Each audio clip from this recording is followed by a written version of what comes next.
Hello and welcome back to another video with me, Meoni, for Final Fantasy XIV. This time we're looking at the patch 5.3 Reflections in Crystal trailer that went live on the 22nd of July 2020, just a little bit into the actual letter from a producer live yesterday. So I thought I'd sleep on it. That was the best sort of idea I had in my head. I was like, we could do reactions to this, we could break this down there and then, but I needed to sleep on it, have some sort of thoughts circulate in my head a little bit. So we're going to be looking at this together. This is not something we usually do. We don't usually do it live. But I thought it would be important this time around. So we're going to drop the volume just to about half and let's play through it, and then we'll go and stop through each of those segments. I think this will be easier than me editing it and cutting it into separate segments anyway, and should actually give you more context of what I'm talking about, hopefully. So, in theory, we should be able to make this full screen, and we'll press the play button. So this first playthrough, 2 minutes 44, we'll just let it play, and we'll talk about it afterwards. Okay, so if you've never seen this trailer before, just a heads up, it does contain spoilers for future content. You should probably know that Square Enix's trailers, especially the 14 ones, are pretty giving, let's say, pretty generous with what they show. Anyway, let's get cracking. So.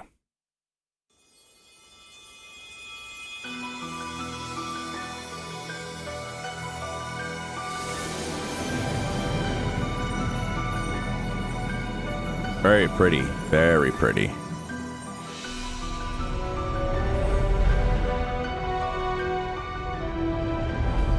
Yours is a long road, my friend.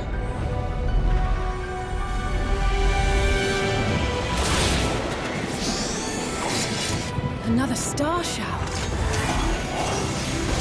Wait, is that?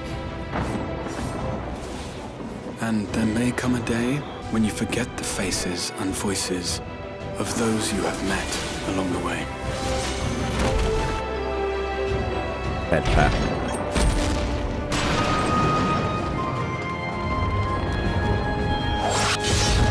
Excellent. I had intended to speak with you alone. Having drawn your strength from such a cacophony of voices, can you truly be sure you still speak with your own?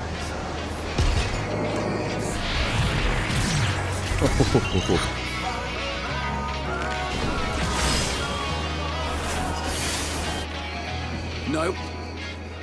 I won't let you go alone. Not this time.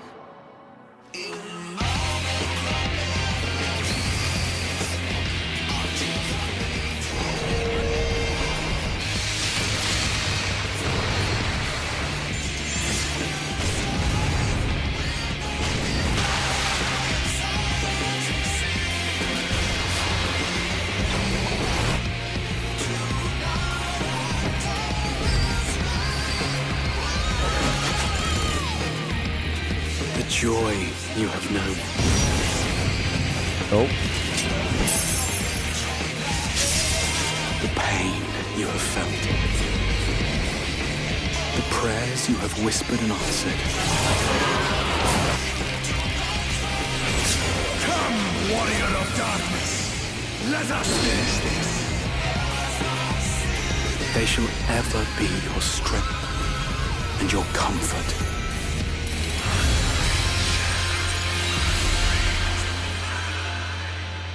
When all is said and done, I would ask a favor of you. Ooh, and there we go. That's the trailer. So, just from the voice lines alone, that last one, once we're done, I have a favor for you. Okay, there's a lot of speculation to talk about here.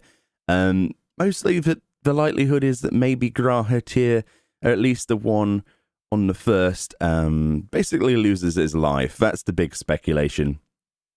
But the favor could be to actually wake up our Gauntlet. Remember the whole paradox thing that started with the end of the world, the time-traveling nature of the Crystal Tower, the fact that both Gauntlet's are basically the same, but one's like from a future that's not going to happen now because we've averted that. Essentially, the first Gauntlet really shouldn't exist anymore as when Shadowbringers is over, because we've averted that catastrophe, potentially.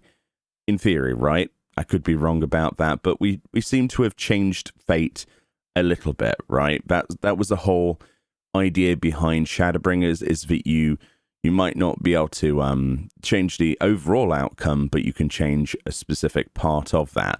And it seems that we've changed it enough from the defeat of the Sin Eaters and stuff. So maybe his favor is actually, you know, some of his dying words as he's fading away, perhaps. Maybe he's falling into, you know, maybe he's turned to crystal and he's shattering, sort of thing. And one of his last things to say is, my biggest favor is for you to, you know, my last favor is for you to go and wake up Gauntlet in a crystal tower. That could be something that we could look at. This is something in our world. Our Gauntlet is slumbering in the crystal tower, right, after the events of the Alliance raid. This could also mean the reason why they've actually made it so that the crystal tower raid series is mandatory for the completion of A Realm Reborn, along with the Chocobo questline, obviously, for flying and stuff. But anyway, let's go through this trailer. We're going to mute this time. The music, by the way, is exceptional. There's 2 tracks. There's this sort of very atmospheric music, which I really like, sort of dark and twisted. And then we've got stuff that sounds very much like the Primals. I love that. So again, things are going to be imperfect, but you know, let's have a look through this. We usually go through with a small comb. And yeah, we're gonna do the same here. So the first thing we actually see is the Crystarium, right? These crystals appear to be shattering from that. This could actually be the end of the patch, believe it or not. So the way that they splice together trailers is that they're never in any specific order. They are all pieces of footage and dialogue and audio and stuff overlapped in different ways to give you a completely bamboozled approach. So you see things that you think you see, but you don't actually see. So we could actually be fooled into thinking that Gauntlet dies, for example. What this could be, though, is if the Crystal Tower has anything to do with Gauntlet, which we know it does, this could be him dying, and then there's a scene of it scattering into the wind, like the crystals or something. Or this could be the end, you know, of 5.3 itself and represents us going home. It could mean many different things, but the shattering of crystal is definitely something representative of something like that, I would imagine. That's a complete guess. We also have this beautiful long shot of the long bridge. I always thought, since in the Crystarium, they should have made it so that there's not a transition zone over here and over here. They should have made it so that you could walk the entire length of this metal bridge, but it is what it is, right? They had to make zones the way they did. So let's let this play on a little bit then. We're going to be pausing quite a bit. There's only 244 of footage, but there's plenty locked behind it. So here then is Warrior of Darkness, seemingly rushing back through Lakeland towards the Crystal Tower, which has this dark, foreboding sky. A little bit of light here as well, so perhaps things are twisting. Remember, with the current Warriors of Light storyline that Elidibus has created, we also have star showers here, or whatever you want to call them. I think they're called star showers. Basically, this is kind of a little bit like an apocalyptic event, isn't it? The Crystarium seems to be under attack, or, you know, something, and Warrior of Darkness is rushing back. It seems to be in slow motion as well. I'm not really sure what the benefit of slow motion would give there, other than the fact that, yeah, there's a star shower here. That's why I wanted to go back a little bit. So things are happening at the Crystarium, and not all of them are good. The next scene then, here we are. This is actually the hero's gauntlet. This is what the new dungeon looks like as part of 5.3. You'll see all these star shower falling. The sky is going a little bit light, which is, you know, reminiscent of when the Sin Eaters were around. This also, again, looks like the border between Lakeland, as you can see, the Crystal Tower, and Ilmeg, right? We have this ruinous place. They've shown us walking over lily pads in one of the pictures, with one of the bosses in here as well, or the boss. I'm not sure what's going on here. Presumably the destruction of some ads, some trash packs or something. Then we have this scene, of which I believe... My friend. What?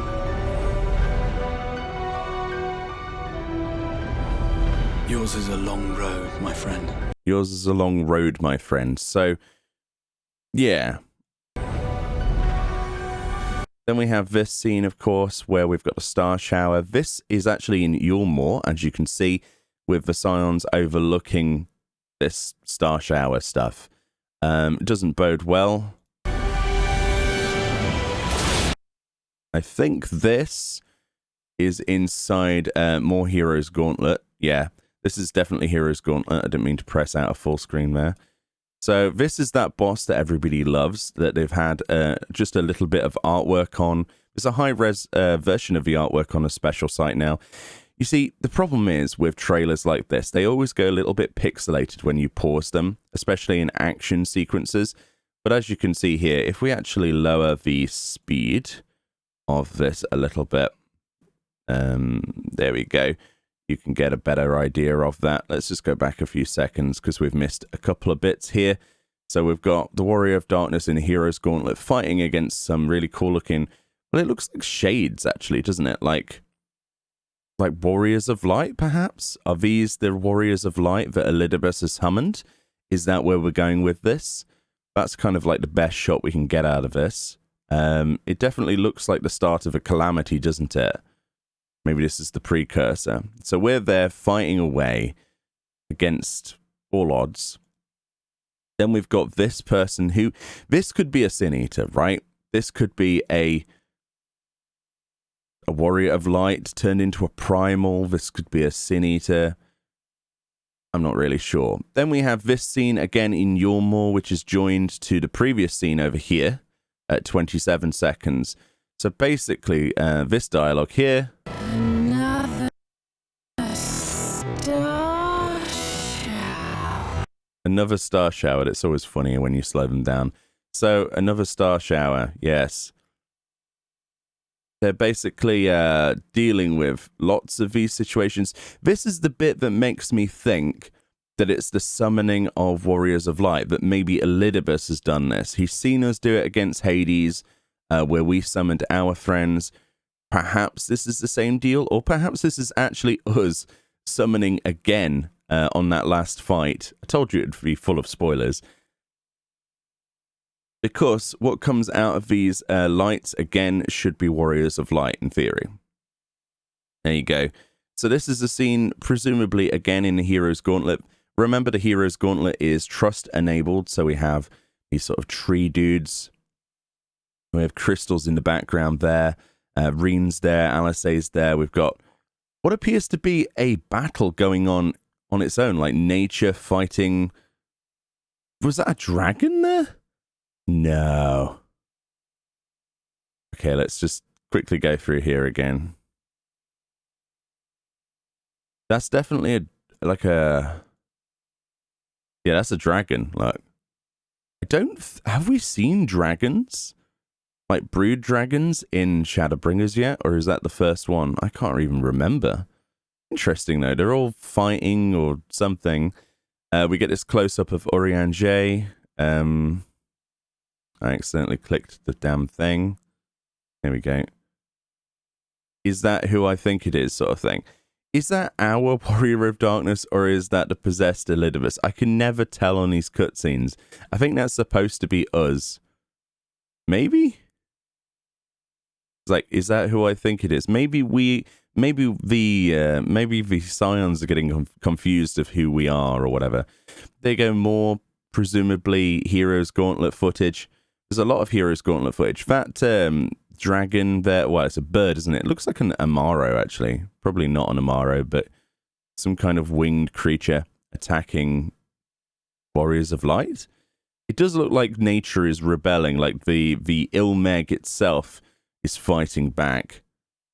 All of the nature stuff. We've also got one of those dudes here as well from Ilmeg. So it looks like they've joined up with us to try and protect the world, So we do have some allies. It does seem that maybe these are actually Amaros. I can't remember. If yeah, that looks like an Amaro. It's got more than one set of wings.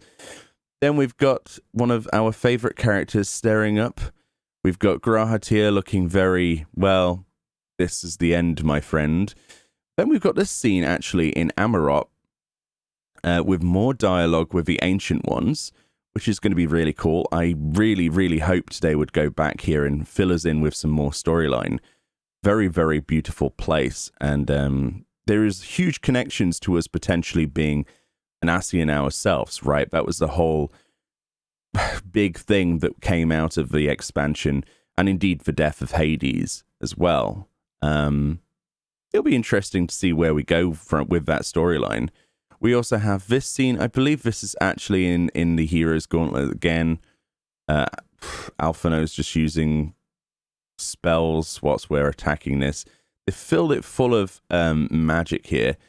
But this is one of the other bosses.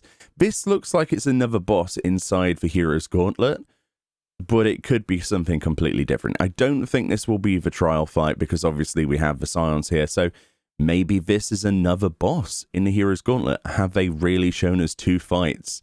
It does look like the start of the instance might start in the Ilmegi side, and then you cross over into the Lakeland side. Maybe the whole thing is trying to get back to the Crystarium, and it's a gauntlet. That's why the longest road for you, my friend. That's what Ardbit says to us. Maybe that's why it's long, is because we've got to get back to our friends and help them, and all of these new Sin Eater warrior manifestation creatures are here. I'm not really sure what those actually are. Cool looking boss though. I think we get more footage of this going forward, but that's where I think this is. Seems to have this massive plunge attack that knocks everyone down as well. Does lots of damage. We have this scene that's trying to be comforting to Reen as possible, where Thancred does his like stepdad situation and just pats her on the head, trying to comfort her. Maybe it's too dangerous for you, Reen. I have to go alone. Maybe it's one of those particular scenes where it's like, no, you must stay here and help Grahatir. And hopefully hopefully it's not Reen's fault that he dies, yeah? Oh dear. Then we have this scene, which, I mean, this is that dude again that we looked at previously, the boss in here. Again, possibly Hero's Gauntlet. I don't think this is a trial fight. This definitely looks like Hero's Gauntlet, I think. What are these little burrs underneath his wings? Little tufts of square hair. Very weird.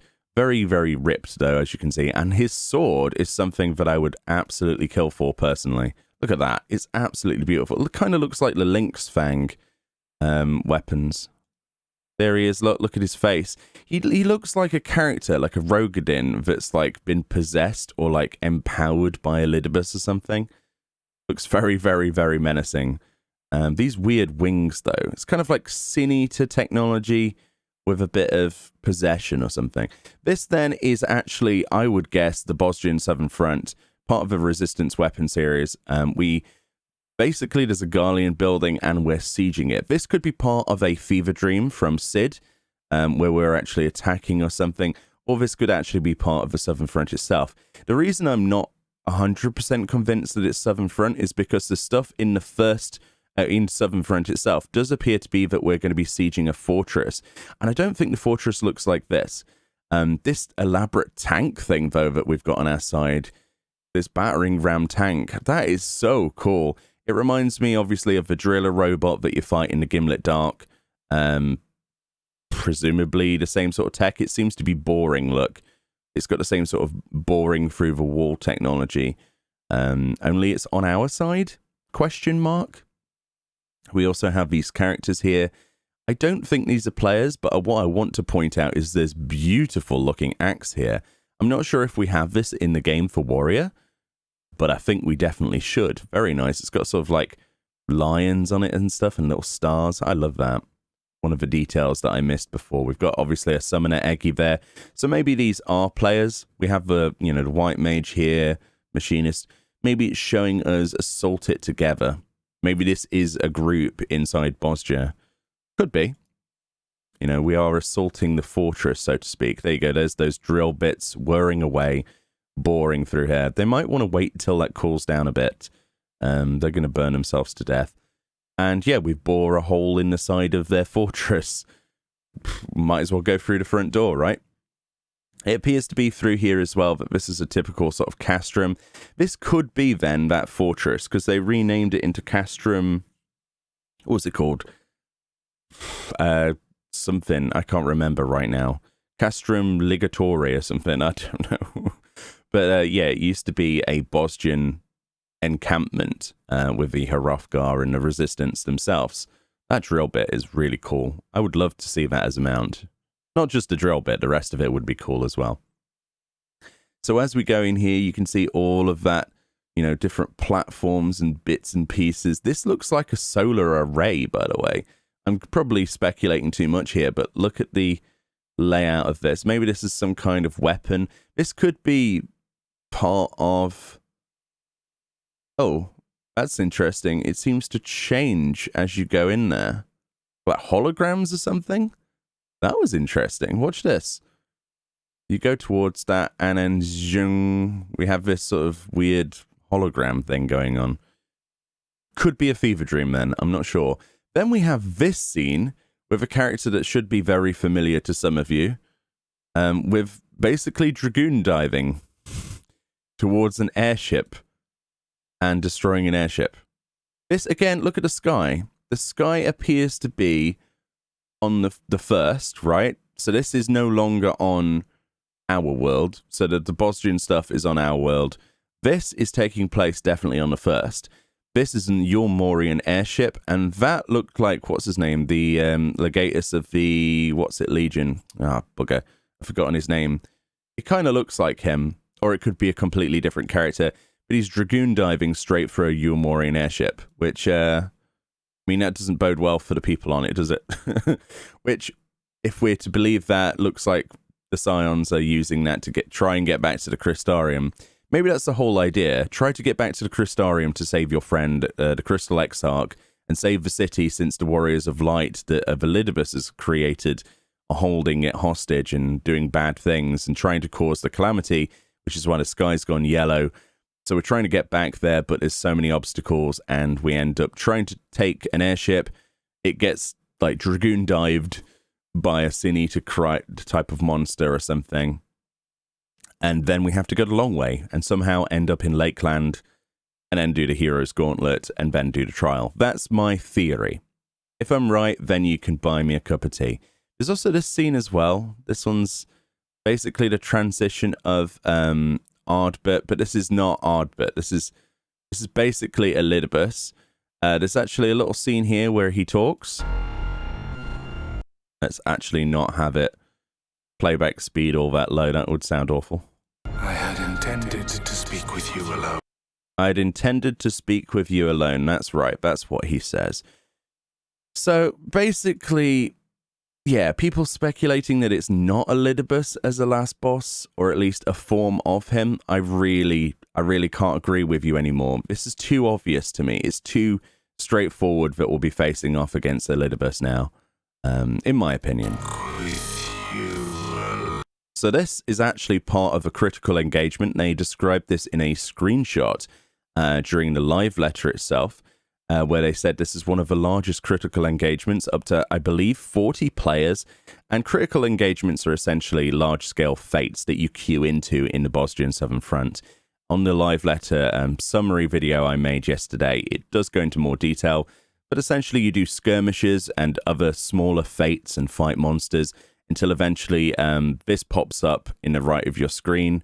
There'll be like a box, and you actually can join that, and you're put into a queue, and then you get into this sort of stuff. But this one's supposed to be a large-scale one. That's what they reference, where you are essentially assaulting the actual castrum itself. As you can see, there's the castrum door. We have a ladder, but there's also a boss up here, which is what this is all about. There we go. So this looks absolutely amazing. This is very similar to the technology we saw in the Alliance Raid of the Ivalice series, especially at the end, if you remember, with Yazimat, the big robotic thing. That looks very, very cool. Technology has come on a long way since we faced off against the Ultima weapon, I think. Look at that thing. Absolutely amazing. I didn't mean to double click there. So it's got this kind of robotic face, very Omega-like almost. And then we have these massive, like, I don't know, arms that look like they would electrify. It's very Final Fantasy XIII, I think. I think you'll agree with what I'm talking about here. Very sort of asymmetrical bits here, as well as symmetrical layout. It looks awesome. I'd love to see that as a boss, and I believe that's what it is. We have some players already up here. Lightning or something. Remember, we've got lost actions in here as well, so we have battle reses and tank actions and lots of other stuff that anybody can use if you actually create them. Also, if you were going to climb and assault somebody somewhere like this, wouldn't you get off on this rung? Isn't going up here kind of dangerous and pointless? Like, if you're walking up a ladder, you'd get off here, wouldn't you? I don't know. Maybe it's just me. But we also have that appears to be someone dragoon diving. So maybe this is an actual battle. They're trying to do as much damage as possible to it. It does appear to be moving. Then there's this scene, which appears to be one of the other critical engagements or a skirmish. This really cool looking monster. This could be another boss in here. We do appear to be in the actual castrum itself, or at least right next to it. One of the lines of defense. This thing is really weird though, with its claws. Kind of like a Wraith type layout. It's got legs, I believe, lots of ether, and these really elaborate wings. Very cool. I like that model indeed. It's kind of like an evil Birdman. We also see the butt of a character here as the Warrior of Darkness is tanking it. Lots of spell effects going off, as you can probably see.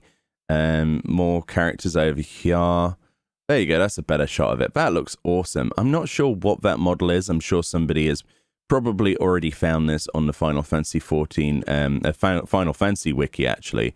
This is one of the spells it's using. It appears to be using one of every element as an attack. There we go, there's the Reforging Arrow, or whatever it's called, from Bard. They always show that off. We have Y'shtola looking concerned in Amarot. So presumably the storyline picks up there. We get a bit more history about us. Y'shtola doesn't look, she looks more reassuring. This is actually from the Sorrow of Werlight. So this is from the presumably Sapphire weapon. I think that's what we're going with now. This is one of the pilots. So if you don't know about the Sorrow of Werlight storyline so far, essentially Gaius has a load of adopted children. If you want to, for lack of a better term, they are basically being used as experiments. They're trained soldiers. They basically, when they captured some of the Zayla tribes, when the Garlean Empire invaded, they took a lot of the children hostage, killed the parents and stuff like that. Gaius didn't want to see the children harmed, so he took them under his own wing. This is whilst he was still part of the Garlean Empire and the various programs he was initiated in, all of the weapon programs. Since he's not been in that anymore and he's kind of reformed, the kids have still been there, they've grown up, and now they are forced to pilot and test pilot a lot of the new mechs, a lot of the weapon series, basically, and that's what the whole Sorrow of Werlight's about. Unfortunately, the Ruby weapon one had one of the kids inside. It deformed them and killed them.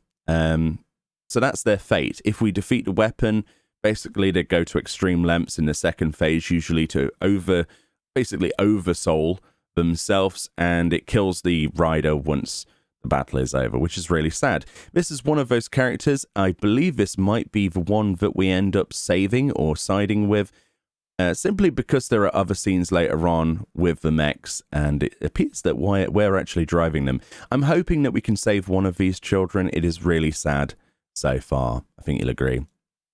And obviously there's a bit here where she's maybe questioning orders, or maybe setting up to actually go and pilot one of these mechs or something. We have this scene here. I mean, this could be in the castrum. I'm not even sure what's going on here. A door is closing. Is this in the Garlean Empire stronghold? Where is this? I don't know. too much speculation could be got from just that slide alone. I'll let you decide. So we're back in Bosjar now with one of these fancy new robot monster turret things that walk around that have like Gatling guns on them. These things are cool. I would like one as a minion. Some of the armor that these guys are wearing as well is very sort of basic. It looks like there might be a lot of NPCs involved in this. This might be just a cutscene, or this might actually be a scene where we see these characters running across. All of this gear is already in the game as far as I know, I think. I'm not sure about the sword, actually, but yeah. These turret things are awesome. Sort of giving the emphasis of a World War II sort of trench system. A lot of the footage and pictures we've had so far is entrenched soldiers and sandbags and barbed wire and stuff like that. So there's Gaius losing his grip from Sorrow of Whirlite. Presumably we try to save one of the characters again and it doesn't end too well, or maybe he's just sad or, you know, bereft of... He's just full of grief, let's put it that way. It appears to be somewhere... I don't know, there's roof tiles, that's kind of Doman, kind of almost, Far Eastern. And then we've got this structure here. So this is presumably Garlean occupied territory. The tree there looks a bit oriental. I don't know, we could speculate for a bit. But Gaius is very unhappy, you know, full of grief, anger mostly, I would imagine, for the Empire and what's happened. Then there's this. This is the deployment of the Sapphire weapon. Only this looks like the Enterprise or whatever. Is it the Excelsior these days? I can't remember what Sid flies these days. And also another one. This is where the speculation goes that we're actually going to be piloting this. Well, there's not much speculation because there's actual proof. We appear to be holding a looking glass or something, or is that a missile? It looks kind of like a looking glass. I don't know why we'd be holding that. This looks like we've captured Sapphire weapon and are using it ourselves. It looks absolutely amazing, doesn't it? The way it's carried there, its big tail thing. Maybe Gaius is having to fight fire with fire and we're actually deploying this. Here you go. The Warrior of Darkness, so us, with Sid on his screen telling him what to do, and then all of the telemetry stuff. And we appear to be in between some islands somewhere, so this could be... It looks very Far Eastern to me. I don't know why. It could be a rock anywhere. Obviously, probably they'll explain this, but maybe we're stopping a new weapon ourselves by fighting it with one we have. We appear to have, you know, a saber that's really cool. It goes like a lightsaber type thing. These swishy things are amazing, like the cables that connect it to like a recharge point or whatever. That kind of look like dreadlocks. How cool is that robot? That is really, really cool. Hopefully we don't get turned to mush like all of the children inside. Maybe it required an adult mind to pilot one. Very, very cool. We can see here like a shield generating. All of these blocked symbols appear. It looks like we're powering up. We've just powered up a shield. And yeah, we're ready to go. This is the one of the actual children as well, if I remember correctly, grown up, the male one. Is this the guy behind Diamond? He looks very upset, very, very peed off. And there seems to be some bad blood with him and Gaius. For sure, he blames him. Probably blames him for not helping his parents. Then there's this. I'm not really sure what to go off on this. We are playing as the mech. And we're fighting against this giant monster. Look at this thing. Is this the deformed nature of a weapon? Is that what we're fighting against here? So this is a solo duty, just to let you know, if you remember. Is it the Aura guy and his manifested thing? What is this? Is this just a monster of the deep? What can this even be? This is a really cool screenshot, though, with you piloting this. I don't know. It reminds me of, like, Zone of the Enders or, like, Gundam. It's literally, like, a love letter to Gundam, isn't it? I love this entire thing. It's just... Oh, it's just so good. This monster, I have no idea what this is. Speculations in the comment section. Very weird claw-like things, almost crab-like. Is it a monster of the deep? Is it an experiment? Is it anything related to that Aura dude, one of Gaius's, children, let's say? It looks like we're going to have to beat it up, though. That's a weird face, isn't it? It looks like a weapon, doesn't it? Is this Emerald weapon? Because it's water-related, and we're fighting it with Sapphire? That could be interesting. Like, Emerald weapon from the deep. Huh. It would make sense if they had a timer as well, and it plunged us underwater. That would be cool. But as you can see, look, we're strafing with the blade. There's this bit where we're exploding energy.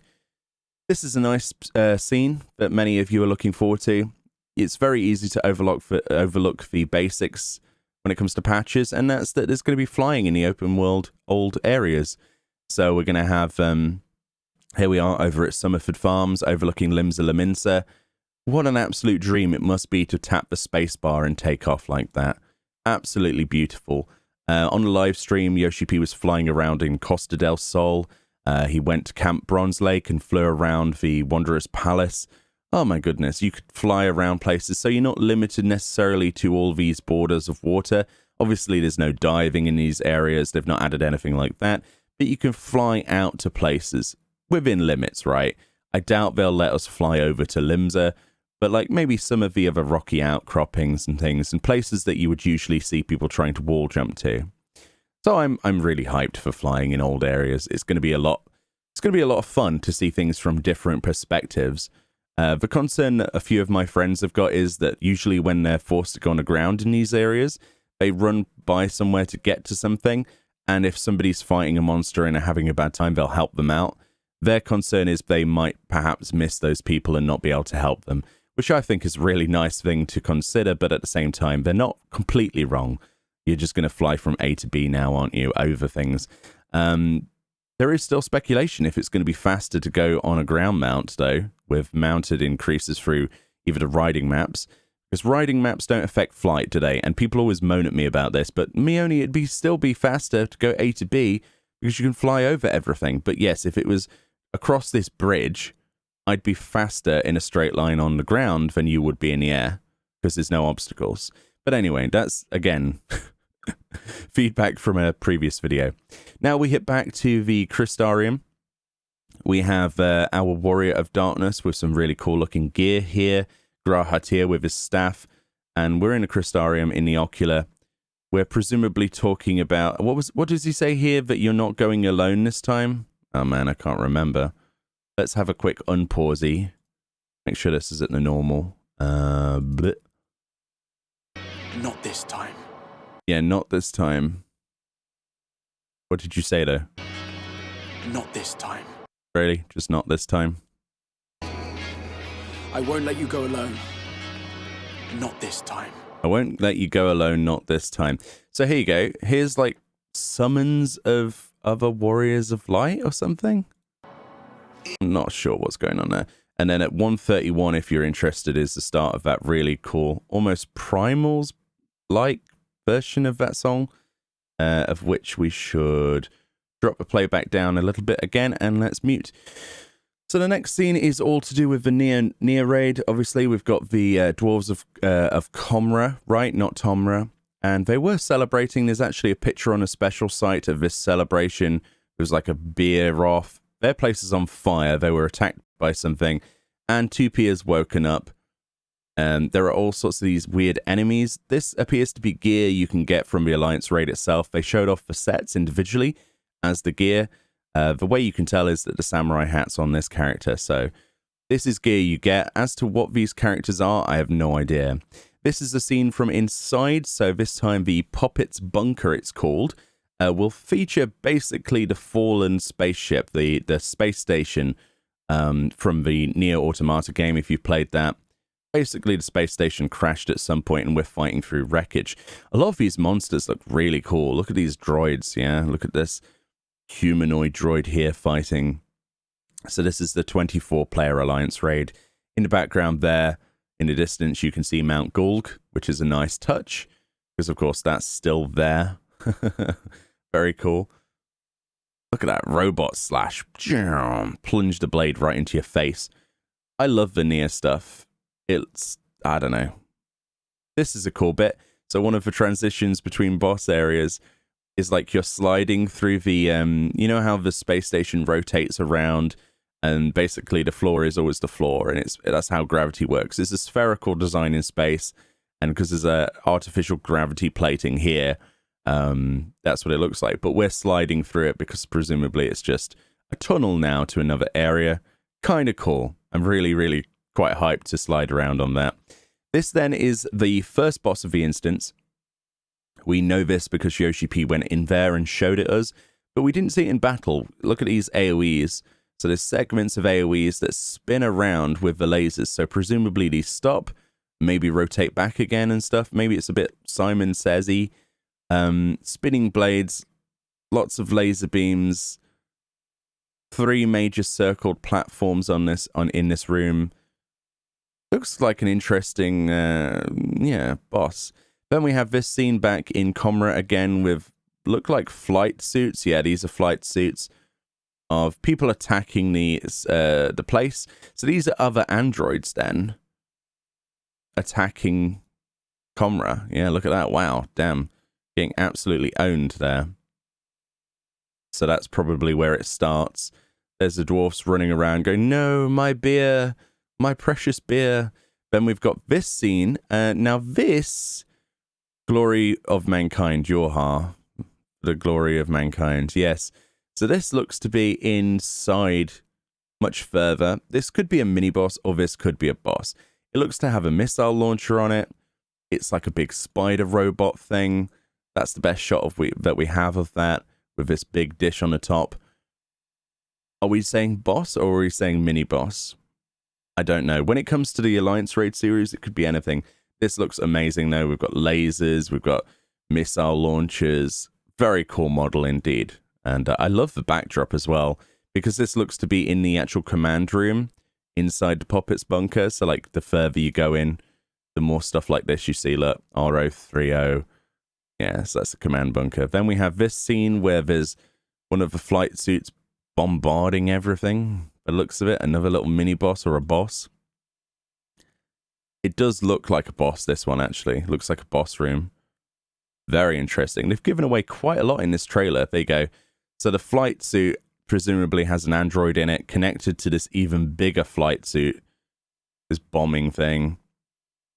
Maybe this is just part of... I don't know. Is that part of a mini-boss? I don't know. There's the flight suits doing another bombing run. Or the same bombing run. And then we have... Ah, there you go. There's the tank. Okay, so the reason... Is that the reason that the tank was created then by the dwarfs of the Lakeland? Because if you remember, as part of the new Beast Tribe, we're going to be sort of doing crafting stuff. And on one of their pictures from a live letter, they have a picture of the diagram of the actual new tank. So maybe these are the dwarfs of Lakeland bringing heavy artillery to help them out. Or is it... Oh, no, this is in Lakeland. Ah, you see what they did there? They split footage of dwarfs with more footage of dwarfs to try and bamboozle you. But yeah, this is actually the Dwarven Beast Tribe storyline then, with the creation of that tank. So presumably a cutscene later into this Beast Tribe. Hopefully we get this as a mount. People have speculated whether or not we'll get a tank as a mount. It would be so good if we got a tank.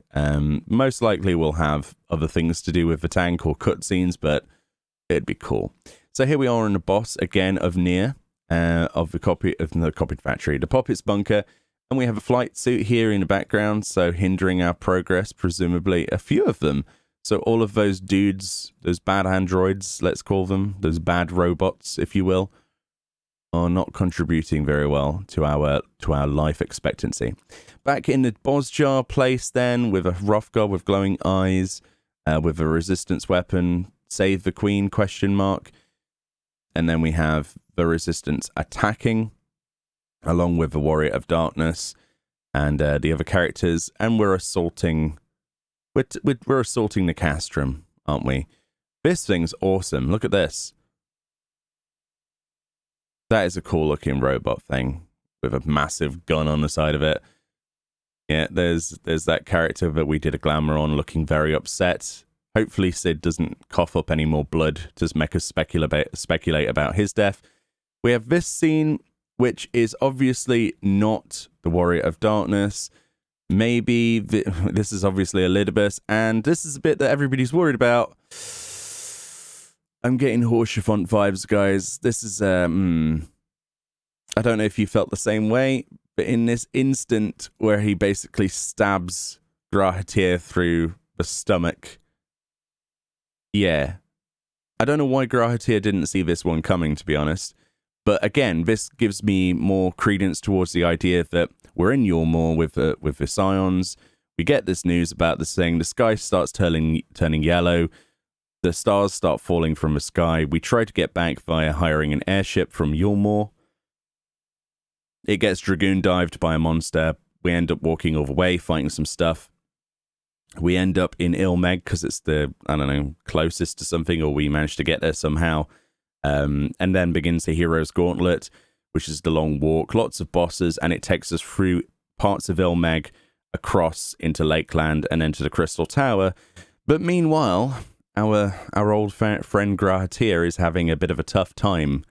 I don't know if he can survive this. You know, pure black ether smashing through his chest. It is so obvious that this looks like Horsefont's death. Like, the way they framed this entire shot is deliberate. It's kind of like they wanted to replicate that whole people are fragile situation, or give the speculation of you should be able to survive that. I don't know. Again, this is in this is Yormor, right, with the ropes, but you're seeing Amarot. So maybe we're actually seeing visions of the end of the world. Maybe Elidibus is using the power of Hades's, you know, Emmett Selk's vision to, I don't know, to relive these things. Maybe you can make vision into reality. I don't know. We've got one of these characters coming to attack us, though. Look, one of these new warriors of light or whatever with blades. Thancred doesn't seem too impressed by this. And we have this scene with a boss of some sort. Again, a winged griffin or something like that. It's got two wings and then an ugly face. And we appear to have, what's this? 1, 2, 3. Got a summoner Eggy. 4 players? 5 players? I'm trying to guess where this could be. It looks a bit Castrum-y, but at the same time, you see, I can't get a clear shot on that. That was really difficult to actually get a shot of. Amarot, I think. Right? I could be wrong. I think. I don't know. The Dancer LB is like filling the screen. So, what do you expect, really?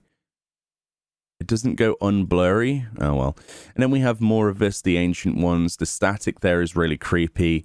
Flashbacks, maybe, of when the Sundering happened, because potentially we would remember that, because I guess we might have been there.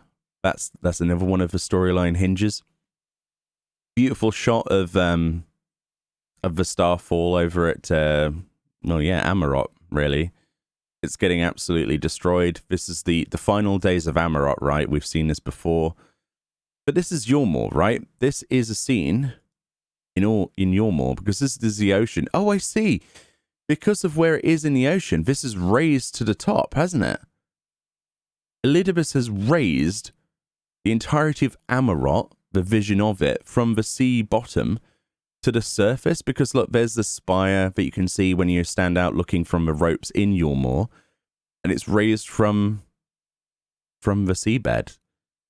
How amazing is that? Oh, I'm interested to see if this is just a vision or if this is actually a manifestation. So much speculation here. Then we move to this bit where it seems to be that the Warrior of Darkness is summoning friends for the final battle. If we put the sound effects back on here, it would help if I pressed it. Whispered and answered. Actually, no, it's not that bit, is it? Never mind. I thought it was a bit with other dialogue from Elidibus.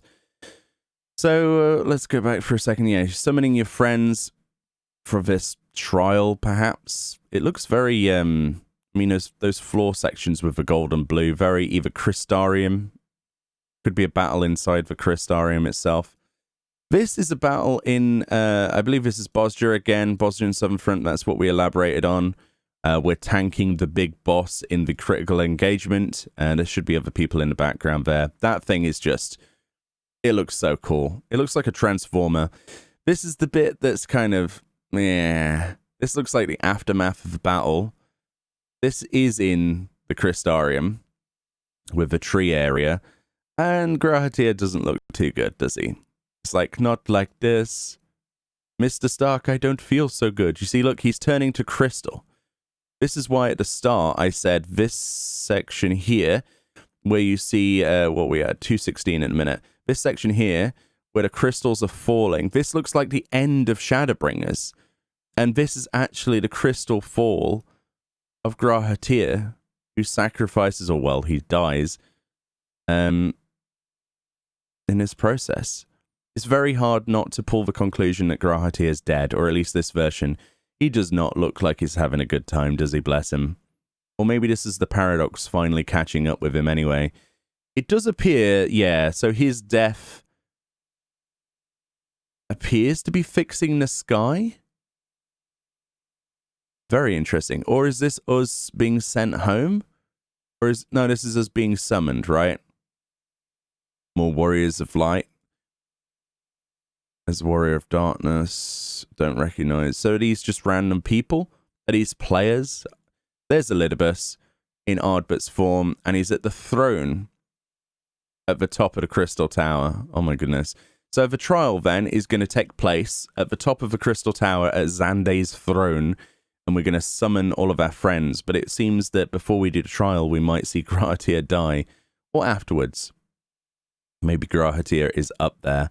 And then we get this final sort of somber bit where Grahatir's like, I ask of you one favor, which to me would be, you know, to waken up the Source's version of Grahatir.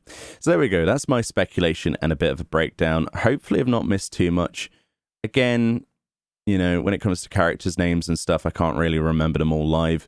That's what I think is going to happen. There seems to be a lot of speculation as to Grahatir's death, but this, it just looks too obvious for him to die. The smirk on Elidibus Ardbut's face, the stab in the chest, so reminiscent of Haurchefant, the turning to crystal section here, the fact that it starts off the trailer with this peaceful serenity of black sky, almost like the yellow has faded, and all of these fragments of our fallen comrade are basically being dissipated through time, because his you know, his day is over. He's done his duty. He's fulfilled his fate, and that's what it was all about. And then that's probably how they wrap up Shadowbringers. We defeat Elidibus in whatever form he is at the top of the Crystal Tower. We try to rush to our friend's aid. Unfortunately, he already dies. His last words for us to, you know, to seek out our version of Grahatir, and yeah. And that's what I think about the Shadowbringers patch 5.3 Reflections in Crystal trailer. Hopefully I hit that on the head.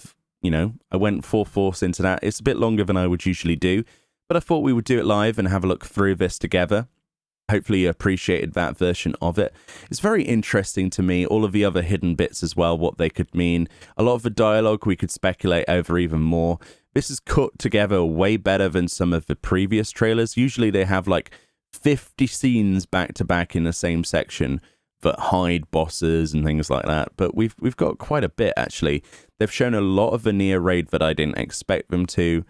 It just blows me away how much they've shown of this. Again, if you were wanting to go into 5.3 blind, the trailer would not give you any help towards that. I think it would be a terrible idea to watch this. But anyway, let me know your speculations, what I missed. Give me some timestamps, if possible, of things I potentially missed in the comment section, what you think about this and what you think is going to happen to Grahatir. And I'll see you all next time. I really hope that, you know, we can have the same relationship with our Grahatir, with our Warrior of Light, when we go home. Otherwise, it's going to be deathly sad. It really is. All right. See you later, guys.